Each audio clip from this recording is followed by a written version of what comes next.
Con esta diapositiva que les estamos mostrando, simplemente nos gusta aclarar que el carbonato de calcio, podríamos decir que carbonato de calcio es igual a sarro o caliche. Hemos comentado que el hecho de que el agua contenga carbonato de calcio, formado por sales de calcio y magnesio, conduce invariablemente a la formación de incrustaciones sólidas, conocidas en Sudamérica como sarro o caliche, y que además, pues cuanta más dureza tenga el agua, mayor será la incrustación. Aunque existen otros elementos, otros minerales disueltos en el agua, que de por sí tienen la propiedad de cementar, podemos asegurar que las incrustaciones de sarro se producen solo si existe carbonato de calcio. En cuanto a los elementos o sistemas afectados por esta situación, podemos afirmar que el sarro afecta a todos los elementos o sistemas por allí por donde circule el agua. Este problema se presenta tanto en el ámbito civil como en el industrial, y a lo largo de esta sesión les presentaremos buenos ejemplos de ello. Ahora sí que le paso el micro a Gary. Muchísimas gracias. Muchas gracias, Dominic. Si me escuchan bien, perfecto. Entonces, buenas noches, bienvenidos a todos nuevamente. Gracias por estar aquí acompañándonos, ¿no? Justamente nos contaba Dominic un poco la problemática que tenemos seguramente todos los que estamos presentes en sala, en sus industrias o en sus infraestructuras civiles, ¿no? En base a esto, partiendo por algunos ejemplos de la infraestructura civil, podemos dividirlos en infraestructura civil en dos segmentos, el municipal y otro comercial o residencial. Teniendo por un lado, en el caso de las infraestructuras municipales, implicancias en las tuberías y conductos de agua, de abastecimiento, contadores de agua, sistemas de válvulas de paso y de presión. Estas incrustaciones provocan costos muy importantes por mantenimiento y reemplazo de las mismas tuberías, que van además de la mano con el levantamiento de las pistas y veredas, los costos de las tuberías nuevas, contrataciones alrededor de eso, servicios y manos de obra requeridas, ¿no? Por otra parte, significan también pérdidas en la facturación por lecturas incorrectas de los contadores, además del obvio fastidio y malestar de la ciudadanía por quedarse sin suministro durante las reparaciones. Eso es básicamente en el ámbito municipal. En el caso de la infraestructura comercial y residencial, tenemos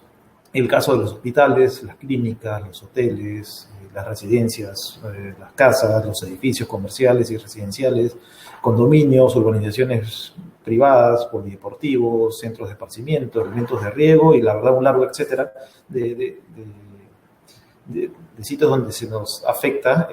con las incrustaciones de sarro, que además de lo anterior y de la afectación del circuito interno, las tuberías y las válvulas, también suponen importantes costos suplementarios provocados por la pérdida de eficiencia energética en los circuitos y equipamientos de intercambio de calor presentes en estas instalaciones, como son las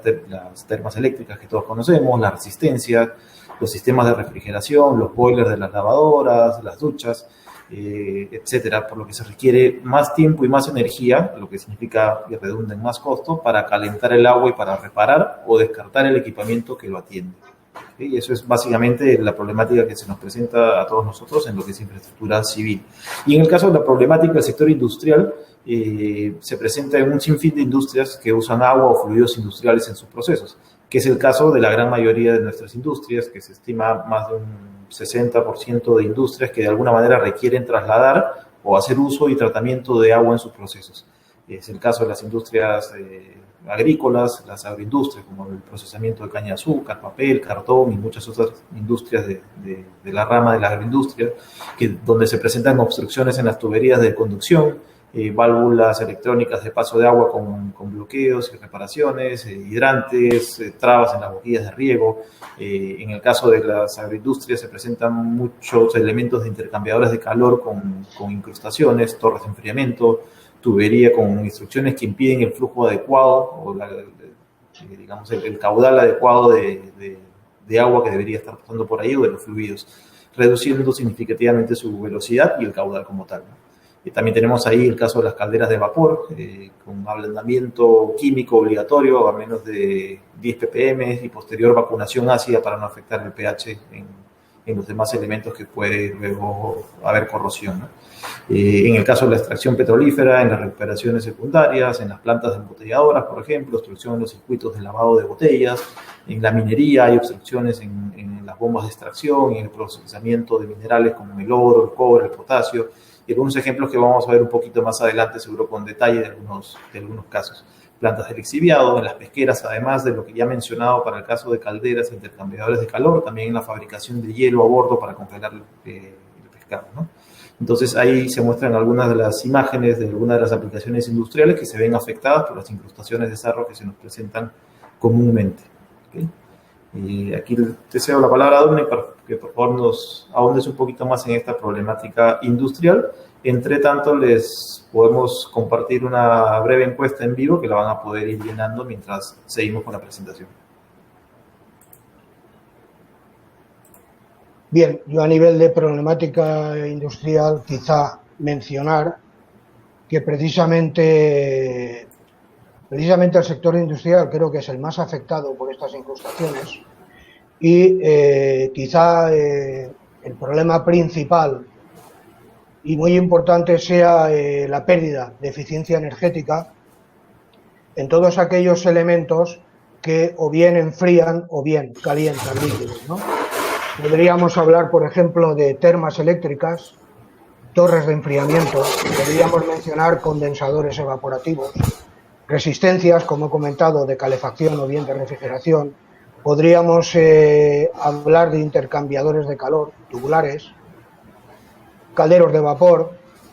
y el problema que se suscita es que generalmente no se alcanza el famoso delta de 10, es decir, los dispositivos no tienen capacidad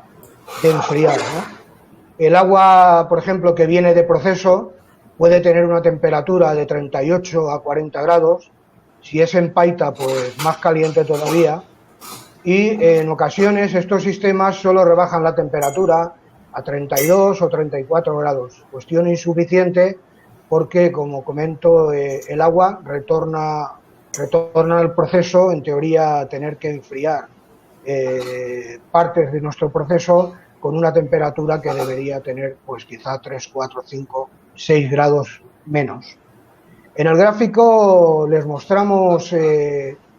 la pérdida de energía según el nivel de incrustación. Cabría destacar que para una incrustación